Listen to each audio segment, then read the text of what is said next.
In today's tutorial, I would be sharing how to make this shirred top using an elastic thread. This style is pretty simple to do and it is very versatile to style. You don't need so much fabric for this. Depending on your body size, between 1 to 1.5 yards, you should get this done with. My name is Ayomide, and on my channel, you would find easy step-by-step sewing tutorials. Now let's jump right into today's tutorial. For this style, you would need to do some calculations, and the length of my top is going to be 25 inches. The wideness, I would be using 35, which is the widest part of my body, my hip, and I'll add about 8 inches. I would recommend you to add close to about 12 or 15 inches for more room. So I have 43 inches here, and this is what I would use to cut out my fabric. I've gone on to cut out my fabric and I divided 43 into 2. That was how I was able to get this fabric.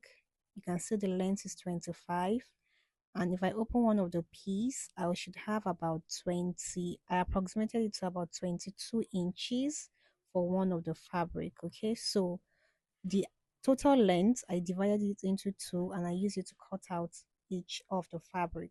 One would be for the front and the second would be for the back. Next thing, I placed my neck width. I settled for 3 inches. Thereafter, I marked 2 inches for the neck depth for the back and went for a round neckline.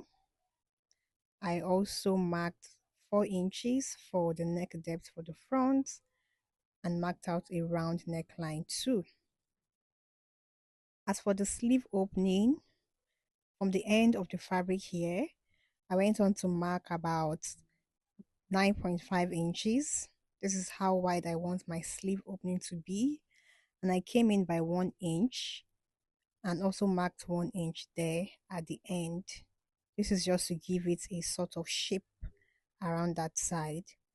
I took off the fabric around there and also cut out the back neckline, and I picked the first fabric alone to trim off the front neckline. Then I marked half an inch for shoulder slant. This is optional since this is a free dress, but I marked this and I trimmed it off. And we are done cutting out the top. This is what it looks like. This is the back. The neckline is shallow. It is not as deep as the front. So I'm going to be using one of the fabrics to explain how to do the shirring. And for this, you'll be needing your elastic thread. So I want this shirring to start from my under bust. My shoulder to under bust is 13. So you just mark your own shoulder to under bust. I would roll it into a straight line. Also, I want my shirring to be about half an inch apart. I think the closer they are, the finer. So I'll just mark half an inch from that line and draw another straight line. So the goal is to sew on this line that I have drawn, and they are all going to be half an inch apart. And this right here is the elastic thread that I'm going to be using. I think it comes in 2 colors. That is what I've seen so far, but there could be more. This one is black in color and it fits my outfit properly. I'll go on and sew on these lines, and I'll be stopping 4 inches before the end of my blouse. So guys, I'll be showing us how I did this on my sewing machine. To sew, you will need to pass your elastic thread or place it in the bobbin, which is what I've gone on to do. So I'll place the bobbin in the bobbin case and put it beneath the machine where it should be, while the thread on my machine itself is a normal sewing thread. Okay. Another adjustment to my machine is the stitch length. When you're doing this, you would want to use the longest stitch, and for my own machine it is 5 inches. So set your machine to the longest stitch. Remember, I did the markings on the wrong side, but the sewing would actually be on the right side so that the elastic thread can be on the wrong side of the fabric. I've gone out to mark the starting and the stopping line as a guide, and I'll just go on and sew. So you just sew gently on a straight line, and as you sew, you would see the fabric being gathered together. Once I'm done with the first line, I'll just turn my fabric and continue sewing. I didn't bother to cut and start again, as this would help keep your fabric very clean and very neat.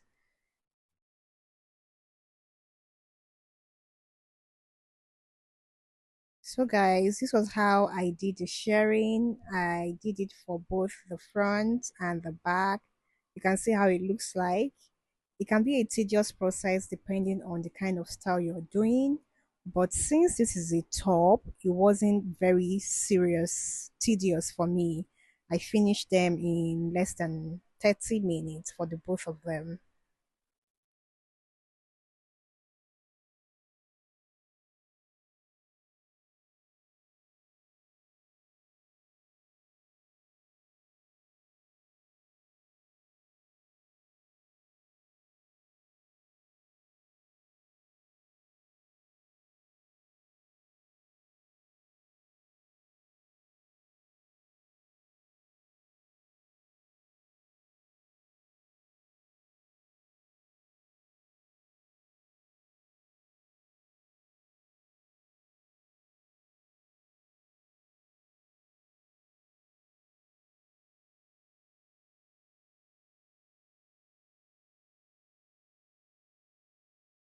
I am done, and this is what it looks like.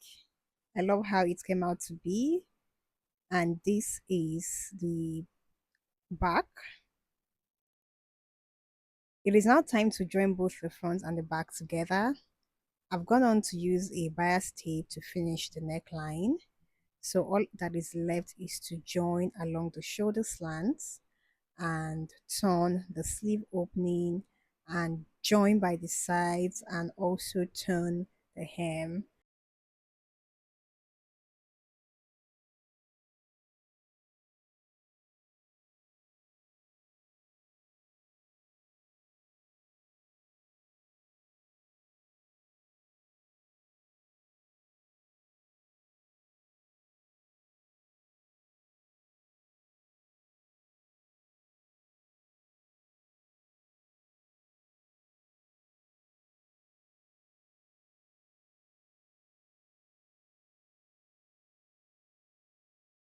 And guys, after joining both the front and the back together, this is what it looks like. It is pretty simple, like I said, and very easy to make. If you found this tutorial useful and helpful, make sure you give this video a like. Also, you can comment in the comment section. I would love to read your comments, and I will see you all in my next video. Goodbye and stay blessed.